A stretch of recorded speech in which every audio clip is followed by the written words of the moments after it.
Bonsoir à tous, bienvenue pour ce webinaire consacré au label Excellence numérique. Pardon. Je me présente, je suis Nicolas Henry, responsable technique dans l'équipe éducation CNC.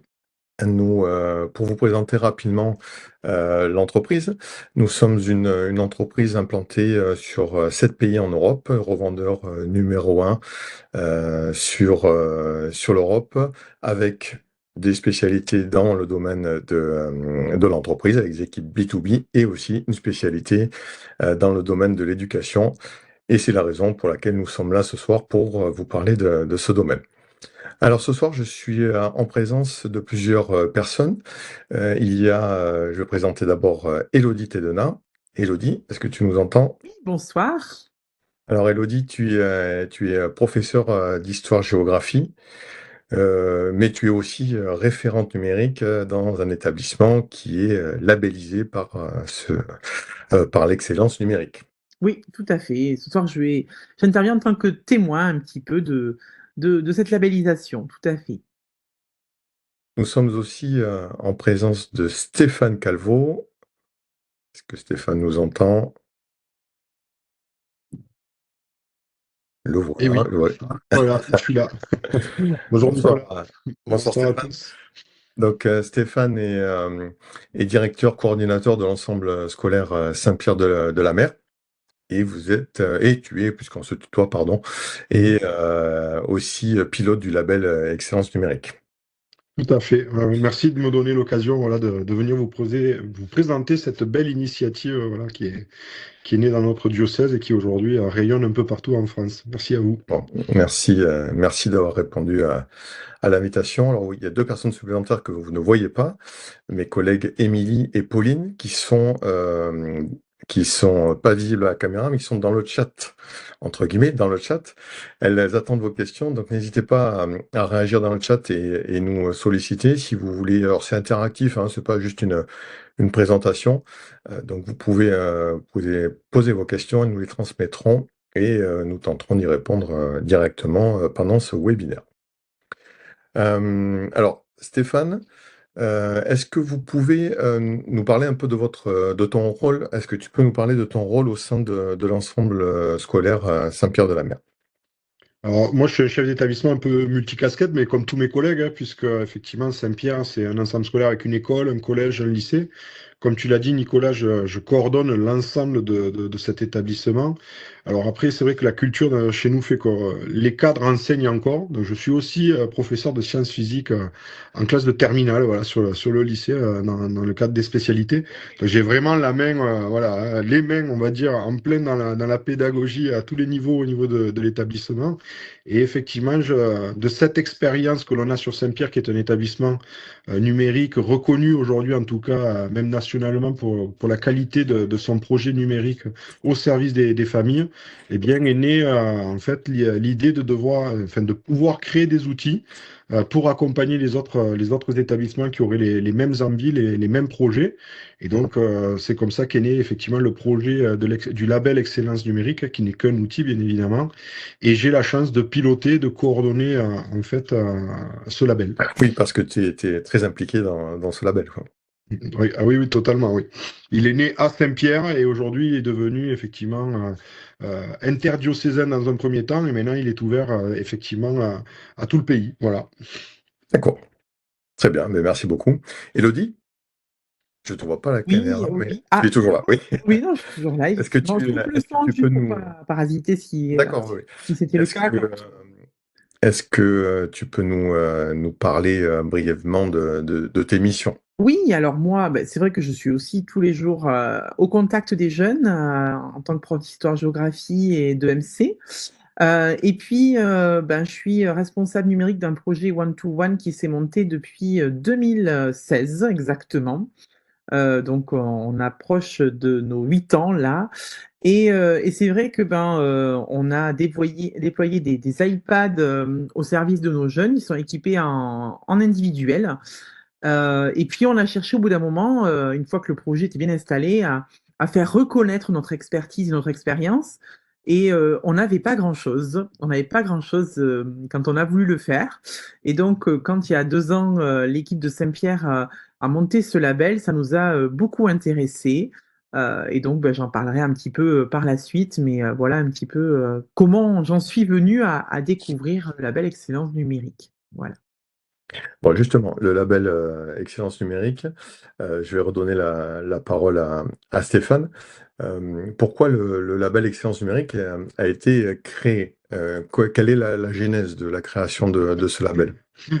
En fait, si tu veux, ça a été un concours de circonstances entre deux problématiques. La première est venue du fait qu'on a connu, on va dire, une période au moment où l'Ordi Région, puisque dans la région toulousaine, occitane plutôt, la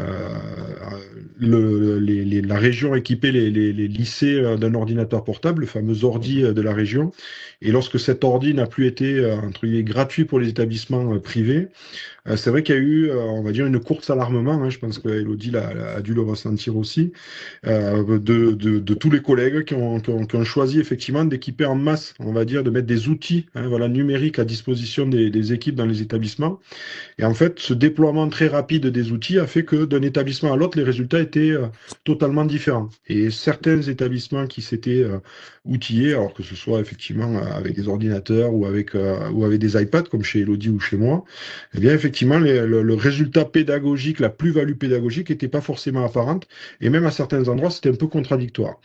Et, et ce qui s'est passé à ce moment-là, c'est que l'outil apparaissait parfois comme un goodies, voilà, il faut dire les choses comme elles sont, et ça desservait aussi l'image des établissements qui avaient peut-être mis d'abord l'outil avant de vraiment réfléchir au projet.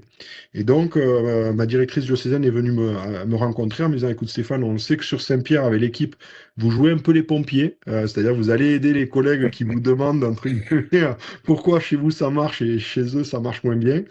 Est-ce que tu pourrais pas imaginer avec ton équipe un outil qui permette effectivement de mettre au service, on va dire, toute une ingénierie de projet auprès des collègues chefs d'établissement et des équipes et des référents numériques pour qu'ils puissent déployer des projets, on va dire, sains. C'est-à-dire que pour ceux qui n'avaient pas encore de projet, eh bien, qu'ils soient en capacité de démarrer, mais de façon structurée, l'écriture d'un projet pédagogique pour après mettre les outils en face et répondre aux attentes pédagogiques.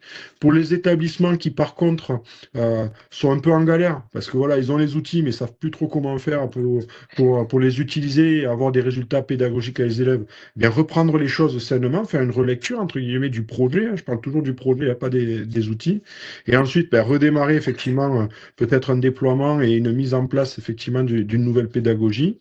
Et puis pour les établissements comme celui d'Elodie, hein, voilà, qui fonctionne extrêmement bien, eh bien peut-être les mettre en avant, parce qu'il y a une deuxième problématique aussi, c'est que les établissements publics ont un label hein, qui est reconnu par le rectorat, et nous finalement, dans l'enseignement catholique, on n'a rien qui permet de mettre en évidence, de mettre en valeur les pépites, voilà, les réussites que l'on a au sein de l'institution, et elles sont nombreuses. Bon, donc quand elle m'a proposé tout ça, j'ai dit Justement, oui, OK, voilà. c'était ma question suivante parce que Ouais. effectivement la différence entre le public et le privé, notamment dans l'enseignement catholique, je voulais effectivement que tu précises quel est le besoin réel dans l'enseignement catholique par rapport à ce label. Justement, il y a un besoin de reconnaissance aussi. Et tout à fait. Donc en fait, si tu veux cette reconnaissance pour l'avoir, eh bien, il fallait, entre guillemets, rendre visible ce qui était bien fait dans nos établissements. Et donc pendant un an, effectivement, on a travaillé. Et quand on a eu l'idée du label, c'était pas l'idée de donner des bonnes ou des mauvaises notes, c'est pas ça du tout. On s'est dit, on va mettre, entre guillemets, derrière cette histoire de label, des outils à disposition. Donc en fait, voilà, oui, effectivement, le label permet de faire un audit, etc., du projet de l'établissement, mais de mettre à disposition du contenu de façon à ce que les chefs d'établissement et les référents puissent se les approprier et déployer leurs propres projets. C'est-à-dire qu'aujourd'hui, le label n'invite pas à une uniformisation, on va dire, des projets pédagogiques et numériques, mais véritablement à révéler le potentiel qu'il y a dans chaque établissement en fonction du projet éducatif de chaque établissement. Voilà comment est né le label et voilà les objectifs auxquels il doit répondre. Donc valoriser D'accord. et aider à construire. Voilà. Alors, on a commencé à y répondre en partie, mais à qui s'adresse-t-il vraiment ce label? Bien, en fait, de ce fait-là, on a tenu compte, si tu veux, de la diversité des établissements qui sont dans notre institution. C'est-à-dire que pour nous, il était inimaginable de se dire on va créer un outil qui est destiné qu'à des lycéens ou qu'à des collégiens. Donc, en fait, ce que l'on a fait, c'est que dans l'ingénierie, dans les outils qu'on a mis derrière, on a effectivement profilé le label de façon à ce qu'il puisse répondre aux attentes éducatives et pédagogiques des écoles, donc du premier degré, du collège et du lycée, quel qu'il soit, lycée pro, lycée général, et même de l'enseignement supérieur. Donc en fait, les établissements qui vont rentrer dans la démarche du label vont forcément se reconnaître dans les outils qui vont leur être proposés. Et on a un système de tuteurs, on en parlera peut-être un peu après, et ces tuteurs sont choisis aussi en fonction du profil et du projet de l'établissement pour qu'ils soient en capacité de vraiment répondre aux besoins des équipes, quoi. Et justement, est-ce que, ça concerne les établissements uniquement qui sont déjà équipés de numérique ou, ça peut avoir un intérêt certain pour la mise en place d'un projet numérique? Justement pour, éviter, de tomber dans certains pièges ou justement, que la mise en œuvre du projet soit la plus sereine possible? Alors aujourd'hui, on a les retours d'expérience et par rapport à ça. Donc, quand j'en parle de façon assez sécurisée, hein. Effectivement, il y a deux plus-values, on va dire, en dehors de la valorisation des réussites, hein, au travers effectivement de la labellisation et de la lumière que cela met sur les projets. C'est-à-dire que les établissements qui n'ont pas du tout de projet, qui ont peut-être un peu de matériel, mais qui n'ont pas de projet écrit, hein, j'insiste, c'est pas la question de on a des outils ou on n'en a pas. Justement, le label incite à avoir une démarche, c'est de qualité projet, hein. Quand je parle d'ingénierie de projet, c'est vraiment ça. C'est des choses qui se font un peu dans tous les pays en Europe, hein, et qu'on n'a pas trop dans le système éducatif français. Donc les outils permettent effectivement de sécuriser le chef d'établissement et son équipe dans la rédaction du projet pédagogique et numérique qu'elle veut mettre en place. Et en fait, c'est une vraie plus-value pour ces établissements qui démarrent parce qu'après, eh bien, ça permet de rencontrer des partenaires, hein, comme CNC, hein, voilà, qui connaissent le métier, etc. Et en fait, le label sert un peu d'interface. L'équipe de direction, grâce au label, a écrit son projet, sait où il veut aller, et ça permet effectivement à des partenaires comme CNC d'arriver avec son expérience et avec ses outils pour dire, ben voilà, ça c'est ce que vous voulez faire pédagogiquement, eh bien nous on a la compétence pour vous accompagner, pour vous former, pour vous donner les outils qui vont correspondre parfaitement à ce que vous voulez faire. Donc en fait, il y a une synergie qui se met en place et ça sécurise ceux qui débutent. Et puis pour ceux qui ont déjà des outils et déjà des projets, ben, ça permet de les relire pour pouvoir effectivement continuer à évoluer ou continuer à développer ce qui existe déjà dans l'établissement ou le relancer si ça en a besoin. Oui, en effet, ça peut avoir un côté rassurant parce que, certains établissements qui se lancent, au-delà du choix du matériel, peuvent se dire: «Qu'est-ce que je fais de tout ça? Quel projet C'est ça, pédagogique c'est derrière?» exactement ça, ouais. Ouais. Tout à fait. Justement, quelles sont les valeurs et les engagements portés, par le label? Alors, le label, il a pris, alors, je sais pas l'âge, on va dire, des chefs d'établissement ou des personnes qui nous suivent, mais on a eu une période dans l'enseignement catholique qui s'appelle la période des assises de l'enseignement catholique, hein. Le secrétaire général à l'époque était Paul Malartre, et c'est vrai que ça a été une période, on va dire, très, très faste, on va dire, en réflexion pédagogique. Il y en a toujours eu dans l'enseignement catholique, hein, c'est pas ça.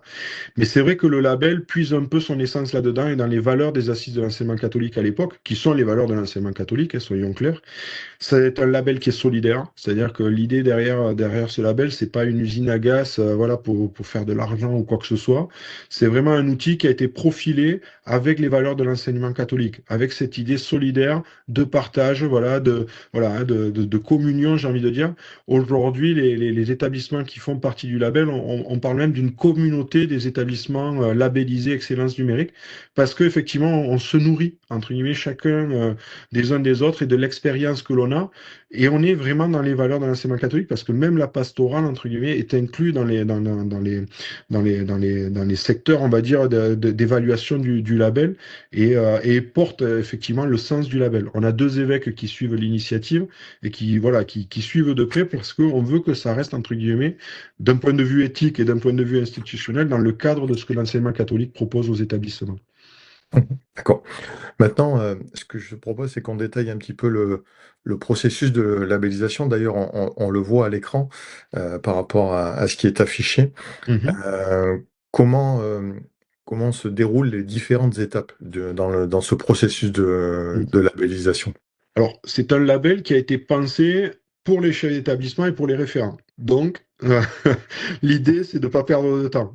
C'est vrai que souvent, quand on pense label, on pense dossier à remplir, écriture. Chronophage. Voilà. Donc, déjà, quand on dit ça, je suis persuadé qu'il y a des collègues qui se disent, oh là là, vers quoi on s'engage? Non.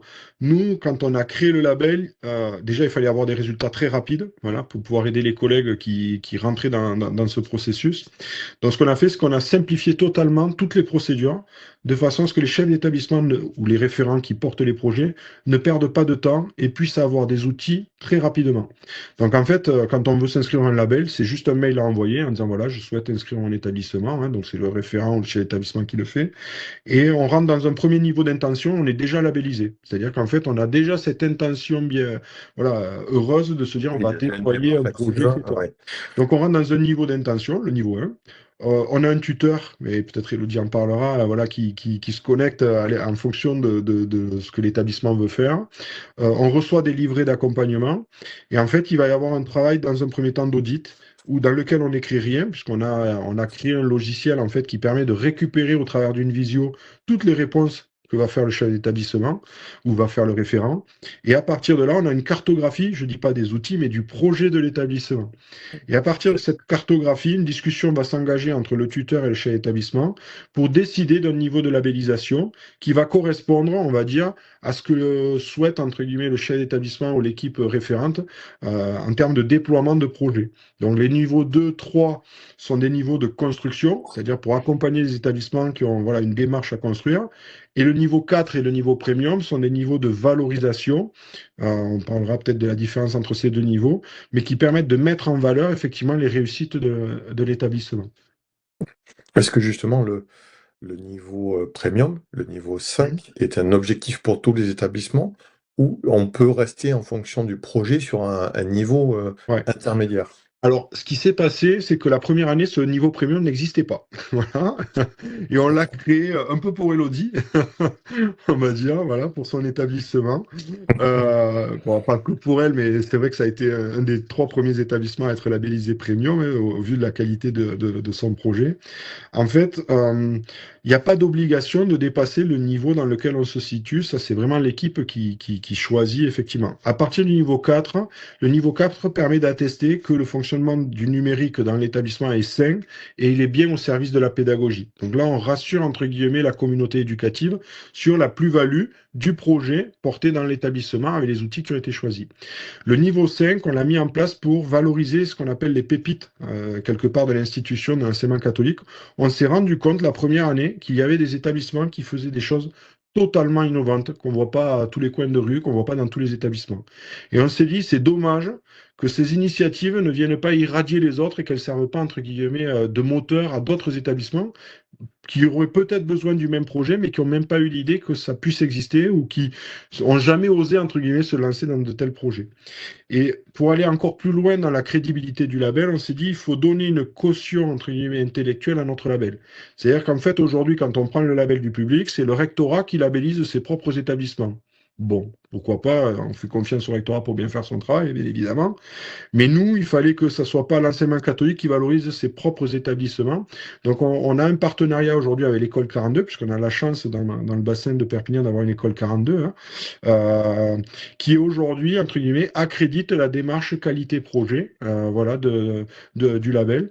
Donc, l'école 42, hein, c'est la meilleure école dans la tech en termes de codage. Hein, voilà. Voilà, école Ouais, créée par Xavier Niel tout pour à des fait. personnes justement qui souhaiteraient apprendre le développement, le codage sans avoir aucun diplôme. C'est C'est une totalement école ça. où il n'y a pas de prof aussi. C'est ça. C'est C'est une école de original. projet où en fait Ouais. voilà, les élèves rentrent sans compétences et ils développent des compétences s'ils sont motivés et après ils travaillent sous forme effectivement de projets continus et ils arrivent quand même à exceller puisqu'aujourd'hui l'école 42 est quand même la meilleure école de codage au monde depuis 2017 hein, donc ça C'est vient un quand même sacré d'une très pari bonne et il école. fonctionne, oui, tout à Ouais, fait. tout à fait. Et en fait, c'est eux qui ont accepté en fait de venir avec nous. Donc, dans le niveau premium, il y a un petit petit dossier à faire avec une petite vidéo, alors toujours au service de l'établissement, parce que ça devient un outil de communication pour l'établissement, hein. Le label est là au service, c'est pas l'inverse, c'est pas les établissements qui sont au service du label. Et en fait, tous les ans, au mois d'avril, voilà, un jury se réunit avec l'école 42, c'est hyper bienveillant, hein, voilà. On présente effectivement les pépites voilà, de nos établissements, et puis ils mettent en valeur, grâce voilà, au niveau premium, ces pépites, on va dire, dans l'enseignement catholique, et eux attestent qu'effectivement, il y a bien la démarche qualité-projet que l'on peut attendre d'un label au sein de notre institution. Parfait, c'est très clair. Merci beaucoup, Stéphane. Alors, on va continuer à poser quelques questions, mais cette fois-ci à Élodie. Alors, Élodie, voilà, je te vois pas à l'écran, mais ça devrait pas Pourtant, tarder. j'y suis toujours. Ouais, Hein, c'est bon. Moi, je la vois, Nicolas, elle est là. Oui, parfait. Alors, Élodie, alors pardon, on a laissé parler Stéphane avant parce que pour Bah présenter oui. le contexte et le label, puisqu'il est à l'origine de ce label. Mais maintenant, on va te laisser parler parce que on voudrait que tu nous fasses justement un retour d'expérience sur cette labellisation dans ton établissement qui visiblement crée des niveaux dans le label. Mais oui, c'est ça. Peut-être qu'il y aura un niveau 6 Voilà. peut-être.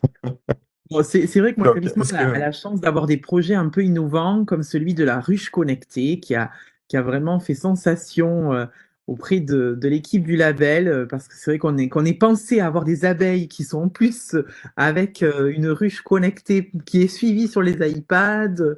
Voilà, donc ça, c'était vraiment notre petit projet, vous n'êtes pas effectivement. en manque d'idées, Cœur. quoi. Voilà. Donc, pour revenir Et sur... sinon, alors le niveau de labellisation, je t'avoue Oui, justement. que quand on a cherché à être labellisé et valorisé pour notre projet numérique, qui donc avait déjà à peu près 4-5 ans quand j'ai cherché des valorisations, il n'y avait pas effectivement de valorisation avec l'enseignement public, ou en tout cas avec le rectorat, etc. Donc je me suis tournée sur la certification ADS, Apple Distinguished School, qui était la seule valorisation que je pouvais encore à l'époque avoir. Voilà, donc j'ai fait le processus qui a été extrêmement long, qui dure une année, qui demande, qui est très contraignant en termes de format. Il faut des vidéos, Oui, il faut des justement. supports. Ça Stéphane demande parlait de dossiers, énormément de temps. on est un peu là-dedans, effectivement, hein. Voilà, on l'était, ça me demandait énormément de temps.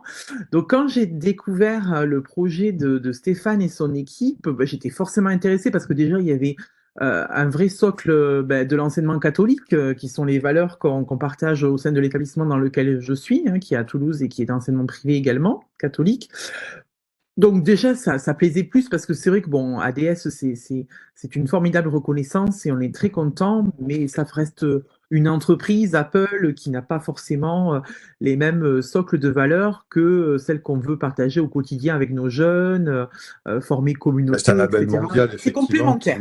qui n'est Voilà. pas, qui n'est pas spécifique à l'enseignement français, quoi. Privé. Voilà, ni français, ni privé. Justement, Et, pour redonner un peu de contexte, toi, tu es oui, dans un établissement, donc on parle de ce label Apple Distinguished School, c'est parce que tu es dans un établissement où tous les enseignants et tous les élèves sont équipés d'iPad.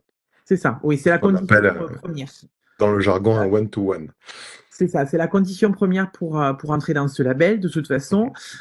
Mais c'est vrai que, bon, nous, on était très fiers de l'avoir obtenu, c'est évident, mais on préférait avoir un label de l'enseignement catholique, finalement, quelque chose qui partage d'autres choses. Et alors, je me suis dit, bon, encore un label, qu'est-ce que je vais devoir faire maintenant? Qu'est-ce que je dois préparer pour pouvoir y rentrer? Parce que j'avais un an de travail pour être reconnu ADS.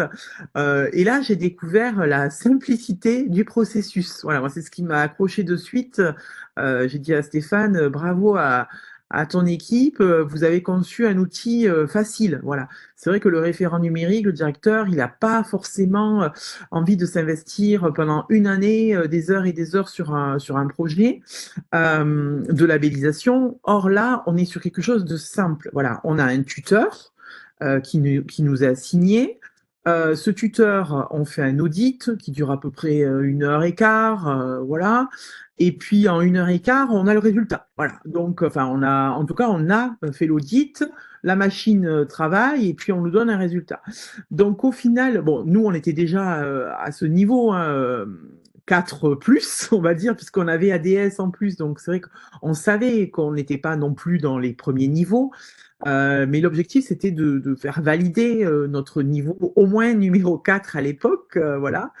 Et voilà, bon, on a eu la surprise de découvrir que le numéro 5 était créé aussi pour nous. Donc ça, c'était la grosse surprise de la soirée, puisque lorsque nous avons été labellisés, nous avons vécu ça lors d'une soirée, une remise de la Oui, voilà, on a les première images. promotion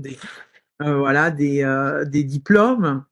Donc une belle soirée organisée par les élèves qui remettait en cause aussi les pédagogies traditionnelles et qui essayait de nous amener à réfléchir sur quelle pédagogie pour demain et quels besoins pour nos jeunes pour demain, parce que c'est tout ça l'intérêt du numérique, c'est de se dire qu'est-ce que ça va apporter à nos jeunes finalement et en quoi ça va contribuer à les former et à développer justement leurs compétences pour le 21e siècle. Donc on a vécu une superbe soirée. On a découvert effectivement ce niveau premium pour nous notamment. On était très ravis et on est très fiers aujourd'hui de pouvoir représenter un des établissements de ce label. Étant donné la simplicité, moi aujourd'hui, depuis, c'est vrai que Stéphane m'a fait rentrer dans l'équipe aussi des tuteurs. Voilà, Justement, et je vois bien que les établissements sont très contents justement de cette rapidité aussi et de facilité qui a été créée dans le label. Voilà. Je justement, voulais est-ce que poser une tu peux question. nous J'ai coupé. donner quelques Ouais. précisions sur ce rôle de tutrice? Oui, alors le rôle du tuteur. Alors je crois que Stéphane avait présenté un petit peu. Il a une équipe assez complète, assez nombreuse aussi maintenant, parce que Oui, l'équipe ça s'est étoffée s'agrandit tous avec les le ans. temps. Ouais. Oui, oui. Voilà. Donc au-delà du pilotage qui est fait par effectivement Monseigneur Scherer ou Valentin, etc., Madame Sabi de la DDEC de tes départements, c'est vrai que tu as une équipe de tuteurs qui s'engage pour justement accompagner l'établissement. Alors j'aime bien ta slide ici. Voilà, qu'est-ce que n'est pas un tuteur? Je trouve que c'est bien. Voilà, on n'est pas des animateurs, on n'est pas des coachs, on n'est pas des mentors, on n'est pas des formateurs, on n'est pas des vendeurs non plus à ce moment-là. On est vraiment des personnes on va suivre, on va essayer de comprendre le projet, comment il fonctionne aujourd'hui. On va aussi pouvoir donner quand même des conseils. Je trouve que avec nos expertises chacun, parce que comme l'a dit Stéphane, il nous sélectionne en fonction il nous attribue un projet à valider en fonction aussi de nos affinités ou de nos projets. Moi, c'est vrai qu'il va me donner par exemple des écoles primaires, il n'y aurait pas trop de sens. J'enseigne en lycée, voilà. Donc c'est aussi un accompagnement à ce niveau-là, et puis pouvoir justement répondre aux questions des chefs d'établissement, les aider à s'orienter, ou en tout cas pouvoir les orienter aussi vers les bonnes personnes. L'idée aussi, c'est qu'on connaisse les ressources qu'on peut activer auprès des chefs d'établissement, justement pour pouvoir être un levier vers les niveaux qui vont suivre. Voilà. Moi, j'ai eu la chance pour le moment de labelliser des établissements beaucoup numéro 3 et 4, 4 même, je crois. Je crois que j'ai fait que des 4 pour le moment. Donc, T'as pas ça de veut dire que ces concurrence pour le établissements moment. Plus haut niveau. Ouais, non, mais ça veut dire qu'ils sont déjà bien lancés, finalement. Et que, alors, soit il leur manque quand même encore la petite pépite pour monter au premium. Ouais. Ce qui est intéressant aussi, moi, ce que je trouve intéressant pour l'établissement, c'est qu'ils ont leur temporalité. Il n'y a pas de temporalité ni imposée par le label, ni imposée par le tuteur. C'est chacun qui choisit sa temporalité. Si j'ai envie, le dernier établissement que je suis, par exemple, ils m'ont dit Élodie, le premium, c'est pour dans 1 an et demi, je pense. Voilà, on se fixe cet objectif-là. Ok, c'est vous qui choisissez votre construction, votre niveau. D'autres envisagent de passer du 3 ou 4 en 6 mois, enfin, plus. Et ça va vraiment dépendre de chacun. Et c'est ça qui est bien. Voilà, chacun se fixe sa temporalité. Si à un moment donné, il y a un accident de parcours, on s'était fixé cette temporalité, puis finalement, on a besoin de plus, il n'y a pas de difficulté non plus à dire à son tuteur, bon, finalement, on prolonge, on a besoin. C'est vraiment l'établissement qui a la main sur son degré de valorisation, le temps qu'il veut mettre pour passer d'un degré à l'autre. et je crois que c'est ça qui est aussi très intéressant pour l'établissement. Et sachant que les rendez-vous bilan ou les petits rendez-vous d'accompagnement, ça va être autour d'une demi-heure. Voilà. Donc, encore une fois, c'est pas très long. L'objectif, c'est d'être efficace, d'arriver à bien cibler les enjeux et de pouvoir donner des clés assez percutantes et rapides pour que, voilà. La dernière D'accord. fois, par exemple, j'étais sur une équipe qui n'avait pas de comité de pilotage. Ben, j'ai dit peut-être qu'il vous en faudrait un, essayer de constituer une petite équipe et tout. Et hop, l'idée est partie, a germé, et puis c'est parti. Et finalement, il ne manquait pas grand-chose. Mais agrandir le comité de pilotage, qui souvent constitué d'une ou deux personnes, et bien déjà, ça fait sens dans un projet numérique d'établissement. Voilà, donc un petit peu ce qu'on peut amener. Très bien. Je ne sais Et pas si je me suis éloigné ou pas de la question, mais non, mais c'est parfait, ça répond à la question. Mais c'est bien d'avoir justement un point de vue, détaillé. Et justement, est-ce que tu peux nous détailler, ou nous donner des bénéfices concrets, dans ton établissement suite à l'obtention du label, premium? alors, c'est vrai que ce qui est intéressant, c'est qu'on a également des ressources à disposition. Le label, c'est pas juste un titre, c'est aussi en complément un accès à des ressources. Donc, déjà, bon, on a l'accompagnement du tuteur qui nous apporte un regard externe. Moi, je trouve que c'est toujours intéressant d'avoir ces audits de vérification ou en tout cas de confirmation, parce que c'est toujours un regard extérieur. Nous, par exemple, la ruche connectée, bah, au final, c'était devenu un projet comme un autre dans notre établissement.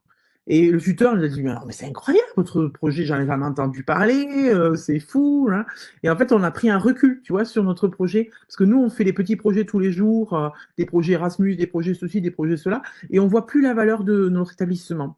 Donc, avoir ce regard extérieur, se poser, prendre le temps de faire l'état des lieux, c'est aussi un moyen de dire, on a fait déjà tout ça, c'est pas trop mal, voilà.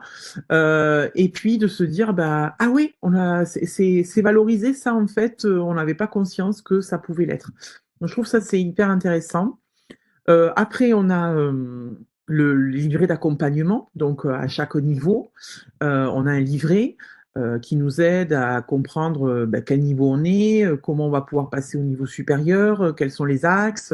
Quand on a le résultat de l'audit, il est extrêmement précis, avec des pourcentages selon les différents domaines, etc. Donc c'est vrai que ça c'est une plus-value, pour pouvoir savoir un peu où on en est.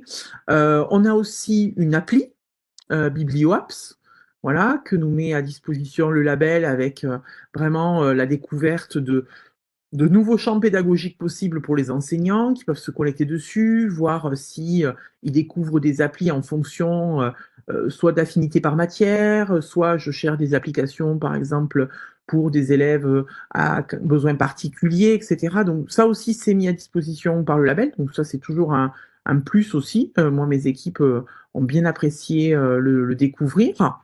Donc, il y a plein de domaines. On peut découvrir des apps, soit pour débuter, soit pour aller plus loin. On peut aussi retrouver des ressources IA, parce que c'est quand même le thème du moment dans nos établissements, la problématique parfois. Donc, il faut éduquer les enseignants, former les élèves, éduquer les enseignants, éduquer les élèves. Voilà, il y a tout un enjeu.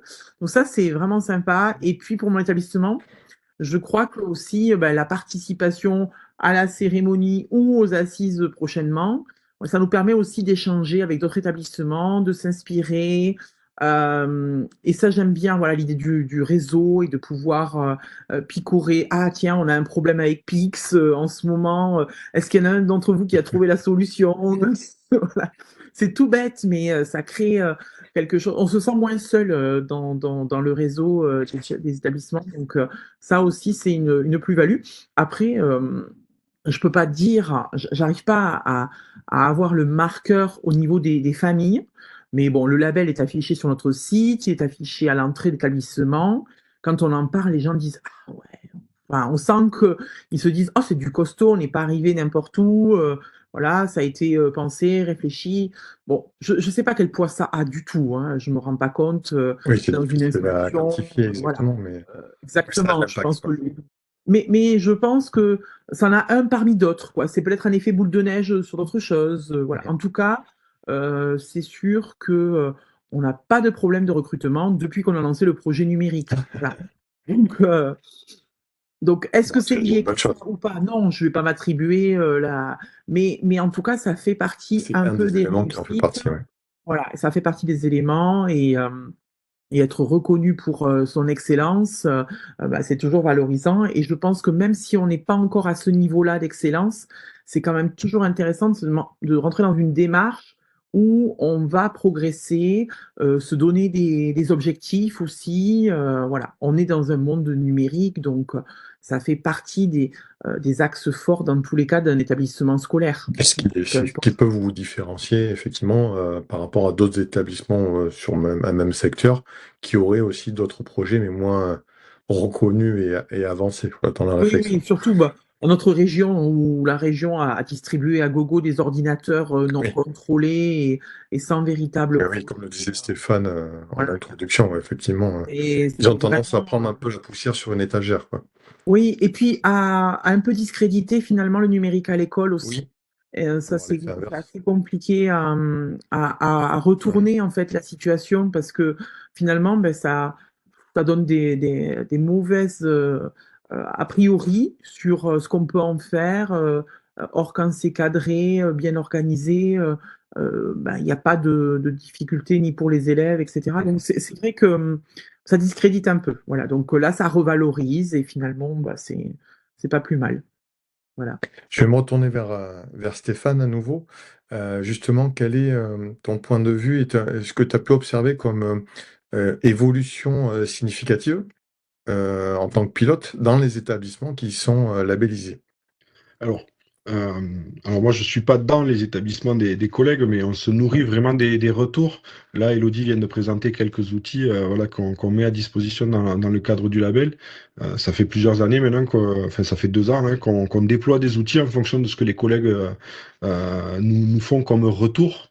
Donc voilà, on a créé un livret d'accompagnement pour le déploiement des intelligences artificielles éducatives. Là, on est en train de travailler sur un portail applicatif pour la pastorale, puisqu'on nous a demandé effectivement de rendre visible le caractère propre, etc. Et c'est vrai que le retour qu'on a aujourd'hui des collègues nous permet de faire évoluer, j'ai envie de dire, tout ce qui se cache derrière ce terme de label. La première chose enfin, qui nous a fait plaisir, c'est que comme on avait démarré l'expérimentation vraiment en local, c'est-à-dire sur les diocèses de Perpignan et les diocèses de Narbonne et Carcassonne, c'est vrai que on s'est rendu compte très vite qu'il y a eu une forte adhésion. C'est-à-dire que la première année, on s'imaginait avoir, si tu veux, les collèges et les lycées du coin qui rejoignent rapidement le label, parce que ce sont souvent les établissements dans lesquels voilà, on a des outils, des projets one-to-one, etc. Et en fait, on s'est rendu compte que même les écoles du premier degré rejoignaient quand même la démarche. Pourquoi? Parce que justement, certaines avaient des classes mobiles, etc.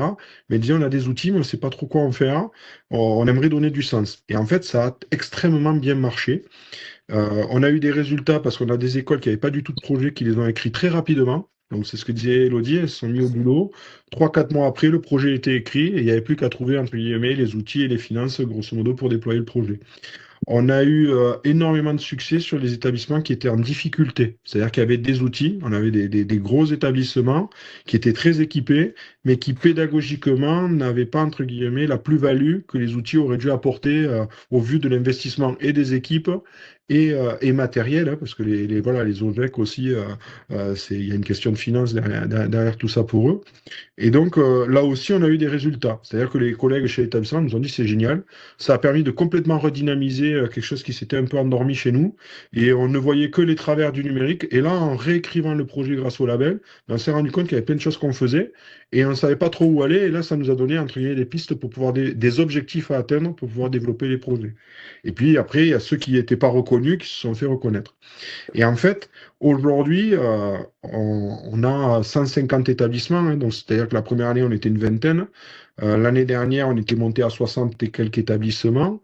Et puis là, en janvier, on est 155 ou 160 inscrits, je ne sais plus exactement. Je ne tiens plus les chiffres tellement il y en a tous les jours qui rentrent. C'est vrai, ça arrive tous les jours. On a au moins une demande par jour, donc je sais déjà qu'on sera rapidement à 200 établissements. Et en fait, c'est les retours des collègues qui, pour le coup, sont extrêmement précieux en nous disant, voilà, pas de perte de temps. Donc ça, c'est vraiment ce qui est mis en avant tout le temps. Efficacité, parce qu'en fait, voilà, on perd pas de temps, on a de suite des résultats, et après on a suffisamment d'outils pour choisir quels sont les outils que l'on veut utiliser en fait dans l'établissement pour accompagner le projet. Et donc en fait, c'est vrai qu'en termes de RH, il y a beaucoup voilà, d'établissements qui nous disent ça c'est une plus-value. Et puis, il y a deux choses qui étaient ancrées, on va dire, dans l'esprit de ce process de labellisation. Pour nous, il fallait amener les établissements à avoir des projets qui soient sains. Alors, sains, ils sont tous sains parce qu'on est tous dans la bienveillance et ce que l'on fait, on le fait pour nos élèves. Mais c'est vrai que, je reviens sur ce que disait Elodie, la question du pilotage du projet numérique est très importante. On a tendance ou on a hérité d'une tradition où dans les établissements, on a toujours une personne qui est extrêmement impliquée ou un informaticien qui porte totalement le projet. Et souvent, alors ça marche très bien quand les personnes sont investies, mais quand il y a un souci sur la personne, ça peut être voilà, une maternité si c'est un heureux événement, ou une maladie si c'est quelque chose d'un peu triste, ou un départ, ou une mutation, etc. Ben, on a des périodes de rupture voilà, qui sont créées dans les établissements qui fonctionnent comme ça, et du jour au lendemain, quelque chose qui fonctionnait bien peut s'écrouler. Donc c'est vrai que quand on a pensé le label, on l'a passé à travers 7 champs, hein, voilà, et le premier champ, c'est le pilotage. Et donc c'est vrai que tout ce qui est mis en place dans le label invite, entre guillemets, à ce que le projet soit partagé. C'est-à-dire qu'en fait, ça soit une communauté qui le porte. Et c'est vrai que dans les réussites que l'on a actuellement, souvent les chefs d'établissement nous disent, ben, grâce à ça, j'ai pu mobiliser une équipe autour de moi, pas forcément de spécialistes, mais en tout cas de pédagogues engagés. Et grâce à ça, effectivement, on a quelque chose de multicompétence qui permet de se déployer. Et donc ça, par exemple, c'est quelque chose qui est souvent mis en avant. Il y a aussi une autre réussite, c'est le fait de créer un réseau, de créer une communauté. C'est-à-dire qu'en fait, aujourd'hui, c'est plus des établissements qui sont esselés à droite à gauche avec chacun leur expertise et chacun leur initiative. On a un vrai réseau de partage. Les tuteurs, voilà, comme Elodie, aujourd'hui ont une connaissance, entre guillemets, du réseau de nos établissements labellisés qui fait que quand on nous pose une question, on n'est pas là pour dire il faut faire ou il faut pas faire. On est juste en train de dire, ben, regardez, à tel endroit, ils ont réussi à faire ça, et à tel autre, ils ont réussi à faire autrement. Eh bien, on met en relation les établissements de façon à ce que ces établissements se nourrissent, et ça commence à extrêmement bien fonctionner. Moi, je vais te donner un exemple. Dans mon établissement, on accueille des enfants à besoins particuliers, bien évidemment, mais sans avoir les structures du LIS ou de CLIS qui sont nécessaires. Pourtant, avec le projet, effectivement, en one-to-one de tablette, on arrive à faire de la différenciation et à la faire comme il faut et bien. Par contre, grâce au label, on est allé plus loin.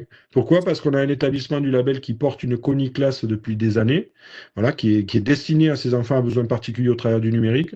Moi, j'avais des enseignants qui étaient motivés mais qui ne savaient pas comment faire. Eh bien, grâce au label, on les a mis en synergie. Et aujourd'hui, sur Saint-Pierre, j'ai aussi une ConiClass qui s'est créée.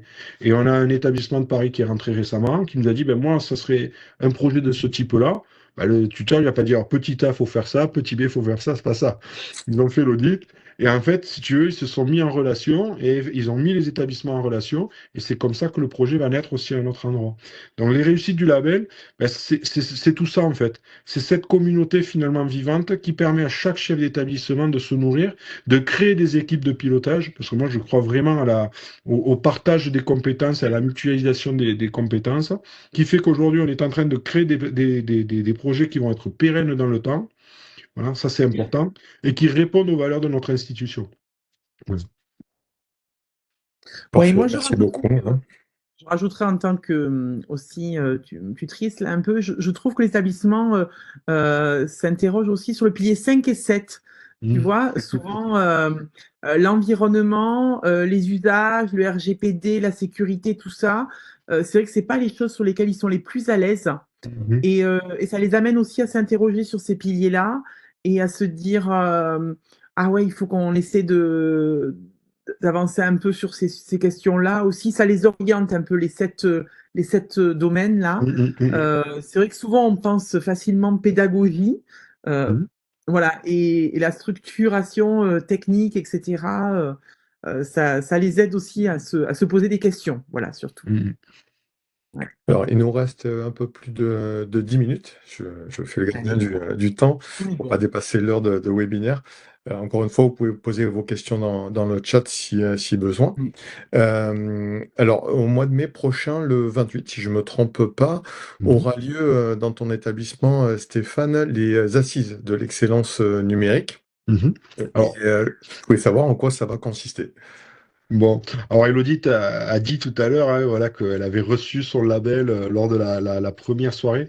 Comme il y avait un enjeu un peu politique dans ce label, hein, parce qu'il fallait lui donner de la visibilité, etc., c'est vrai que pendant 2 ans, on a organisé des soirées voilà, de remise de label. Alors c'était des soirées sous le format d'une émission de télé avec des reportages, etc., animés par les jeunes, hein, parce qu'on est là pour les jeunes. Donc c'était une réussite de les voir, eux, s'emparer de cette soirée, finalement pour valoriser des chefs d'établissement, des équipes dans leur réussite pédagogique. Donc, tu vois, Je c'était une confirme bonne que c'est très chose. réussi. J'ai eu l'occasion de Ouais. voir Ouais. l'émission. C'était très réussi. Bravo. Et l'année dernière, en fait, ce que les collègues chez l'établissement nous ont dit, enfin les gens qui étaient présents, les référents, etc., ils nous ont dit c'était super, la rencontre avec les tuteurs, génial, mais on en veut plus. C'est-à-dire que dans l'énergie voilà, que le label aujourd'hui a produit, l'an passé, il y avait une espèce de frustration en disant c'était trop court, quoi. La soirée, ça suffisait pas. Il faut que maintenant on arrive voilà, à faire communauté, à ce qu'on disait, et à se poser. Et que vraiment, vraiment, on profite, entre guillemets, de toutes les réussites des uns et des autres et qu'on s'inculture les uns les autres. Et donc est née une idée un peu folle au départ, hein, de se dire, ben, il a existé il y a quelques années les assises voilà, de l'enseignement catholique avec des temps aussi qui étaient destinés au numérique, hein, les journées du numérique. On s'est dit, ben, pourquoi pas, voilà, se lancer ce défi un peu fou d'organiser, comme on le faisait avant, des assises de l'excellence numérique, mais propres à l'institution. Et donc, en fait, on a créé une journée un peu sur mesure en fonction de tous les retours qui nous ont été faits, hein, puisque le label est toujours au service voilà, de la communauté et des établissements. Le matin, en fait, on aura un temps d'inspiration et j'ai envie de dire même de monter en compétence, hein, puisque ce sera une conférence sur laquelle, justement, Elodie disait, on a parfois des billets qui sont véhiculés dans les médias, et je sais que c'est une spécialiste de tout ça, concernant l'utilisation du numérique, le temps d'écran, etc. Ben là, on va utiliser la démarche scientifique, hein, alors pas les neurosciences telles qu'on les connaît, mais vraiment la démarche scientifique et les sciences cognitives avec toutes les avancées que l'on a aujourd'hui pour démonter les mythes autour voilà, mais je dis bien démonter, hein, c'est voilà, défabriquer, déconstruire tous les mythes autour de l'utilisation du numérique. Donc avoir vraiment une approche très scientifique euh, de tout ça. On aura des élèves qui vont venir faire de la démonstration. Voilà, donc ça, c'est aussi la mise en valeur des jeunes autour de l'IA. Hein. Donc ce sera des collégiens, des lycéens et même des chefs d'établissement qui viendront montrer un peu ce qu'ils ont créé. Puis ensuite, on a toujours pareil, cette idée de partage. On a créé un village des initiatives, hein. Donc, parmi les 150 établissements labellisés, aujourd'hui, on en a une quinzaine qui portent vraiment des projets différenciants. Donc, je ne vais pas dire quoi parce que je ne veux pas dénaturer la surprise de la journée, mais les gens qui seront là seront vraiment surpris par rapport à certains projets. Donc, il y aura une visite organisée avec les tuteurs et les établissements sur ce village des initiatives. Il y aura une messe, puisqu'effectivement, les journées d'assises, on a la chance que les évêques nous rejoignent sur la journée. Donc, il y aura une messe pour clôturer la journée des assises. À l'issue de la messe, on présentera un nouvel outil, voilà, qui s'appellera Bibliopasto. Voilà, on a créé un portail un peu comme BiblioApps, mais pour la pastorale, puisque ça nous était demandé. On travaille en collaboration avec MediaClap, hein, que les collègues de l'enseignement catholique connaissent bien. Donc tous les établissements labellisés auront accès à ce portail qui va permettre effectivement au niveau de la pastorale de faire une première annonce au travers du numérique dans nos établissements. Et puis le soir, eh bien, on aura une belle fête, voilà, parce qu'on est sur Saint-Cyprien, où effectivement les établissements seront valorisés, mis en valeur, parce que le but c'est de valoriser les établissements avec les remises effectivement des labels aux anciens comme aux nouveaux, parce qu'il y aura des surprises pendant la soirée aussi. Voilà. Donc tout le monde est bienvenu, qu'on soit labellisé ou pas, tout le monde est bienvenu effectivement aux assises de l'expérience. L'invitation est lancée, donc. Voilà. Elodie, on avait Oui. prévu un petit passage pour expliquer comment nous, CNC, nous accompagnons les établissements à travers donc l'équipe entière, l'équipe éducation et toutes les personnes qui la composent. Alors plutôt que ce soit moi qui parle de nous, comme tu es un établissement équipé par nous, avec nous t'accompagnons dans ce projet numérique, est-ce que tu peux nous dire, de quelle façon l'équipe vous a accompagné dans votre démarche au niveau de la mise en place, du suivi du projet, de la formation des équipes pédagogiques, par exemple? Alors, c'est vrai que ben, vous êtes un des partenaires du label, et vous êtes un des partenaires Apple qui est revendeur donc, du matériel, mais aussi qui proposait tout un tas de solutions autour. Notre établissement à Toulouse a choisi votre société, justement, Tianchi, pour les accompagner.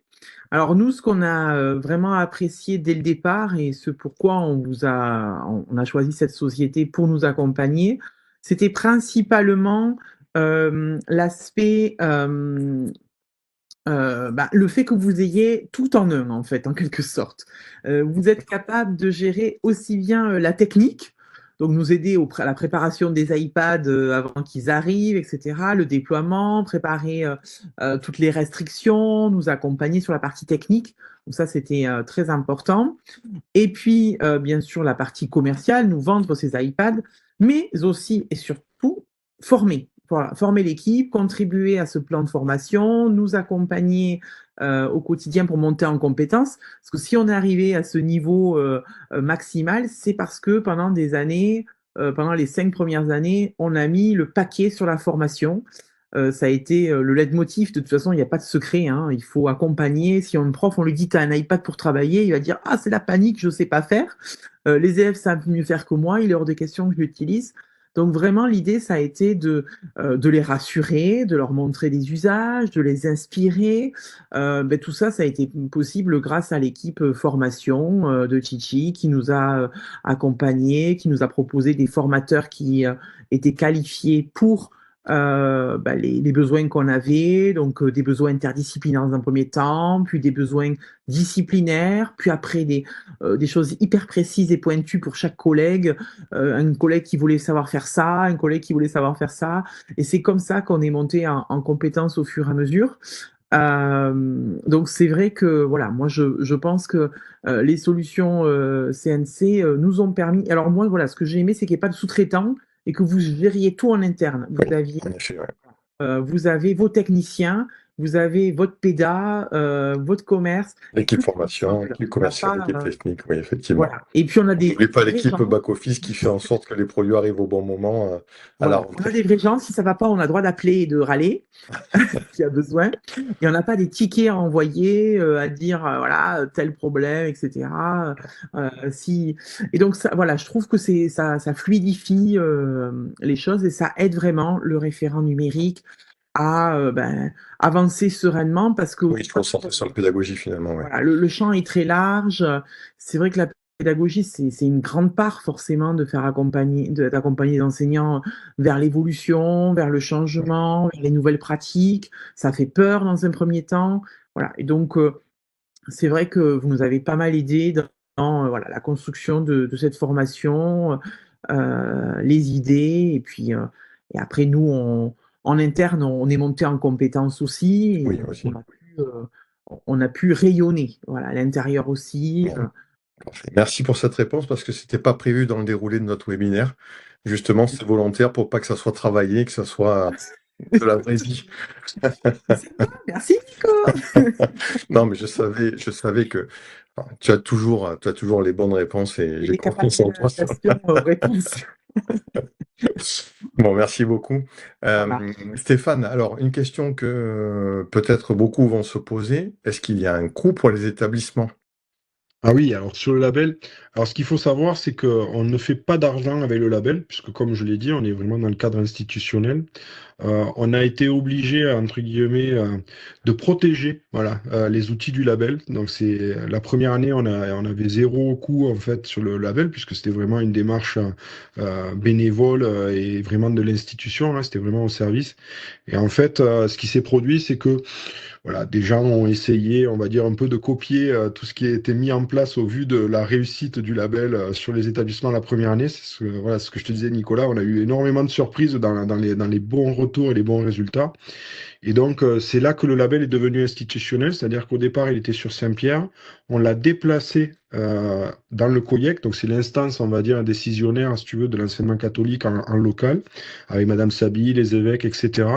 Et en fait, il a fallu prendre une décision, soit on bougeait pas et le risque était que bon, il y a une multitude de labels qui se déploient dans l'institution et que peut-être même le label soit copié par des organismes privés.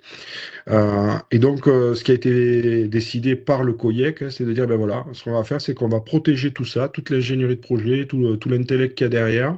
Donc aujourd'hui, le label est une marque déposée, le logo est protégé, les livrets sont copyrightés, l'application, voilà, qui sert aux tuteurs pour accompagner, faire les audits, etc. On l'a donné à une entreprise privée qui la développe pour nous et qui l'entretient et qui la protège. BiblioPasto, BiblioApps, voilà, toutes ces choses-là ont un coût en fait de fonctionnement. Et ce qui a été décidé par le COIEC, c'était de dire, ben, soit on fait comme pour d'autres labels dans l'enseignement catholique où on dit c'est gratuit au départ, et on sait que quand ça va arriver dans les diocèses, eh bien, il va falloir des gens pour le faire vivre. Et donc il va falloir embaucher. Et donc ça va avoir un coût fort et multiplié dans tous les diocèses. Et ce qui fait que les petits diocèses, comme nous par exemple dans les PO, ben, ça n'arrivera jamais, voilà, parce qu'il n'y aura pas cette possibilité-là. Soit alors, eh bien, on décide que tous les ans, il y a un budget qui est alloué au label.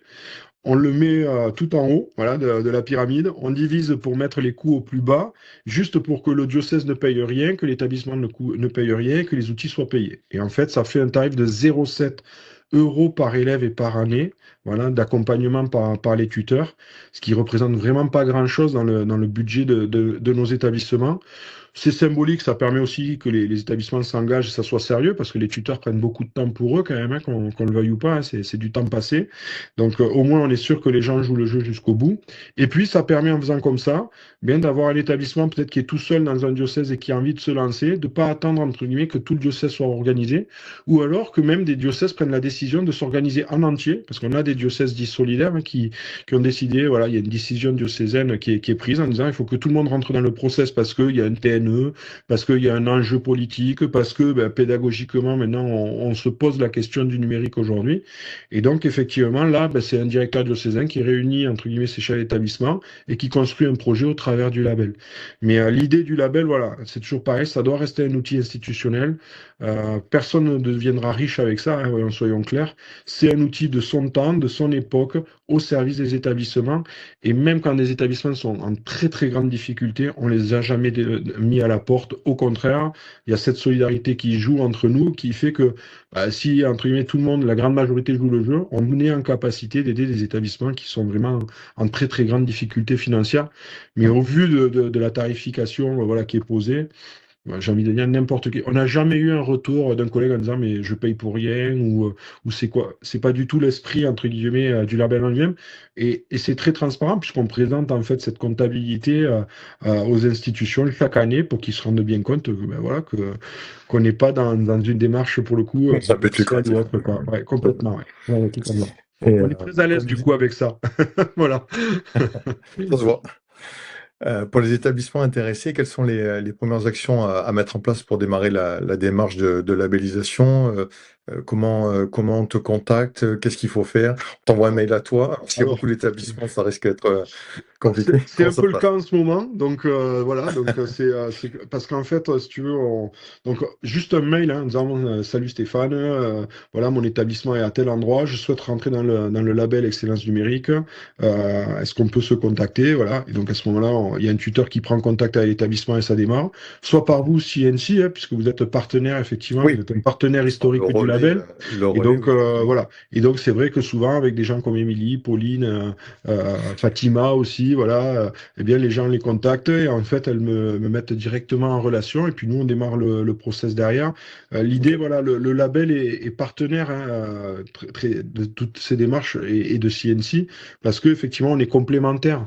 C'est-à-dire que le label n'a pas vocation à faire ce que vous faites vous. Elodie a décrit parfaitement, on va dire, toutes les qualités voilà, de Chichi. On dit Chichi maintenant, on m'a dit. Ouais. Voilà, Sinon, voilà, on dit de je ne l'ai pas Chichi. précisé au départ, mais Et nous, en l'origine fait, de l'entreprise est italienne. Le Et siège oui. voilà. est en Italie.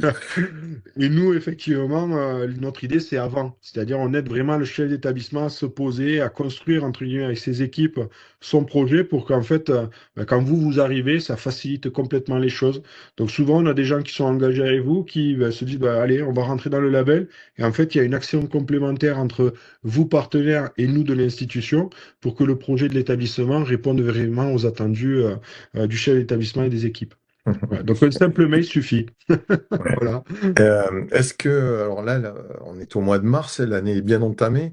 Mhm. Est-ce qu'il est trop tard ou pour se lancer si un établissement veut se labelliser, ou est-ce qu'il vaut mieux attendre un peu la rentrée prochaine?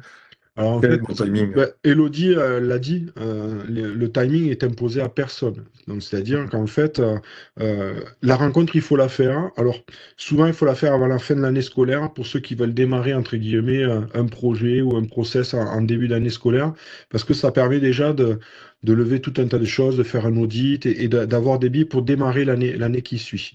Oui, Donc on puisqu'il a peut des être un projet établissements aujourd'hui. d'établissement également. Ouais. Voilà. On a des établissements qui rentrent là aujourd'hui et qui nous disent, moi, c'est pour être valorisé. Donc, ils sont en niveau 4, niveau 5, enfin, niveau 5, on n'en a pas là, récemment, mais niveau 4, on en a quelques-uns qui rentrent en disant, là, on a besoin de visibilité. Donc, c'est maintenant ou jamais. Il y en a beaucoup qui font ça aussi parce qu'ils veulent venir aux assises. Donc, ils se disent, si je suis labellisé, je suis sûr d'être apparent pendant la soirée. Donc, ça, c'est une façon de voir. Et on a des établissements aujourd'hui qui prennent contact avec nous en disant, ça serait bien que sur la fin de l'année, on puisse au moins rencontrer le tuteur pour déjà faire ce premier audit, parce que l'idée pour nous, c'est de démarrer dans la promo, j'ai envie de dire, de l'année prochaine, hein, voilà, si on parle de promo, pour qu'en septembre, on puisse, dès l'après-rentrée, annoncer aux équipes que voilà, on est dans la démarche du label, qu'on a déjà un tuteur, voilà. Et après, c'est avec le tuteur que l'établissement choisit la temporalité des choses. On a cette année un établissement qui a démarré le label l'année dernière et qui n'était pas du tout apparent sur la promo parce que c'était donné 2 ans pour travailler le niveau 2. Bon, ben voilà, et donc on sait que là, voilà, on arrive au bout du process avec eux d'audit, mais ils avaient besoin de ce temps-là. Donc en fait, si tu veux, Nicolas, les gens sont bienvenus quand ils veulent, et souvent la discussion avec le tuteur dit, c'est le tuteur qui va leur dire, bah, écoutez, là on peut faire un truc avant les assises, on le fait, sinon, écoutez, on se revoit à fin d'année scolaire quand tout le monde est un peu posé, et on se focalise sur la promo qui arrive l'année prochaine. Voilà. Parfait. Bon, c'est très clair. Nous arrivons au terme de ce webinaire. On va essayer de pas trop. On a déjà dépassé l'heure de webinaire. On va essayer de pas trop durer. Élodie, en quelques mots, est-ce qu'il y a un message que tu souhaiterais adresser aux établissements qui hésitent encore à se lancer dans ce processus de Il n'y a pas trop à labellisation? perdre, hein, il n'y a pas trop à perdre, il n'y a qu'à Ah, gagner. Alors, hésiter, voilà, moi je trouve que le process est tellement simple et rapide et que ça apporte tellement de choses voilà, intéressantes que il n'y a pas trop à réfléchir en fait. C'est pas, comme l'a dit Stéphane, c'est un coût moindre pour un établissement. Voilà, donc ça apporte une visibilité et de toute façon, ça permet de s'interroger dans tous les cas sur la place du numérique dans son établissement. Et je pense que ça, c'est fondamental aujourd'hui. Voilà, on peut pas se mettre à l'écart de tout. Je pense que si les participants sont là, c'est qu'ils se posent la question de toute façon de cette place du numérique dans leur établissement. Donc bon, pour moi, faut y aller, il faut se retrouver, il faut échanger, discuter, s'inspirer les uns les autres. Voilà, ce sera le mot de la fin. bon. Inspirons-nous. Stéphane, est-ce que tu veux rajouter sur cette même question, est-ce que tu veux rajouter quelque chose ou Élodie a bien résumé? Non, Elodie a très très bien résumé, mais je pense que je vais l'embaucher pour faire quelques présentations à ma place. Parce qu'elle maîtrise totalement ça. En tout cas, merci beaucoup à vous de m'avoir Avec donné plaisir. la parole ce soir. Merci à toi, Stéphane. Alors, dans le chat, vous avez le lien d'inscription pour les assises, donc qui auront lieu le 28 mai prochain. Donc, vous pouvez l'utiliser. Pour les personnes qui regardent ce webinaire en replay, il sera bien sûr dans la description de la vidéo. Vous pourrez vous inscrire, ne tardez pas. Pour conclure, je vais aussi vous parler d'un événement qui aura lieu la veille de ces assises, le mardi 27 mai à 19h. Donc ça sera à Saint-Cyprien, dans cette belle région. Donc pour toutes les personnes qui participent à ce webinaire, vous recevrez l'invitation pour vous inscrire à cette soirée. Et vous aurez également le lien pour, s'il n'est pas trop tard, si vous voyez le replay avant cet événement pour vous inscrire. Un petit mot pour conclure, est-ce que vous avez d'autres choses à rajouter ou je pense qu'on a déjà quand même À donné bientôt. pas mal de À choses. bientôt à Saint-Cyprien, il très fait très vite, beau, hein. c'est très Oui. sympa. Oui, on a une belle région là pour le coup. C'est vrai qu'on est au bord de l'eau, au pied de la montagne, à côté de l'Espagne. Donc le 28 mai, c'est juste le pont d'Ascension. Donc on a pas mal de collègues qui viennent, qui font les assises et qui après prolongent le week-end derrière. Donc D'accord. Et peut-être donc se voir la veille pour la soirée que l'on Merci. organise. Dès le 27, comment ça va? Je le précise, c'est au restaurant Le Récif à Saint-Cyprien. Alors je ne le connais pas. si, vous serez très bien. Ouais, Très c'est très ça. bien. Ah oui, c'est super là. Franchement, vous avez choisi un cadre qui est topissime. Vraiment. Oui. Je viendrai vous Ça se voit voir. sur la photo. Bon, parfait. Encore merci beaucoup à tous les deux pour votre témoignage et votre temps. Et dans le chat, nous allons vous donner également le lien, je vous le note en temps réel, le lien vers notre application éducation que l'on a développée justement et dans laquelle vous retrouverez ce replay de webinaire, mais également d'autres webinaires et vous retrouverez Elodie notamment avec les comptoirs PEDA. Ce sont c'est une série de webinaires qui parlent de pédagogie uniquement, là, l'utilisation de l'iPad dans les établissements scolaires. Et puis vous retrouverez tout un tas de ressources ainsi que notre agenda. Et Elodie, vous la retrouverez d'ailleurs début avril, vous verrez dans l'agenda, justement, tu en as parlé au début, pour un comptoir PEDA sur l'intelligence artificielle. Eh oui, tout à fait. Mon Sujet petit que sujet tu de prédilection. maîtrises à la perfection. J'essaie. Voilà. Ça Parfait. n'existe pas la Encore merci, perfection. Ça n'existe pas, Nicolas, la perfection, mais on essaie, on essaie. encore merci à vous deux. Je vous souhaite Merci. une excellente soirée. Merci aux participants d'avoir assisté à ce webinaire et à très bientôt. Bonne soirée. Au revoir. Merci. Au revoir.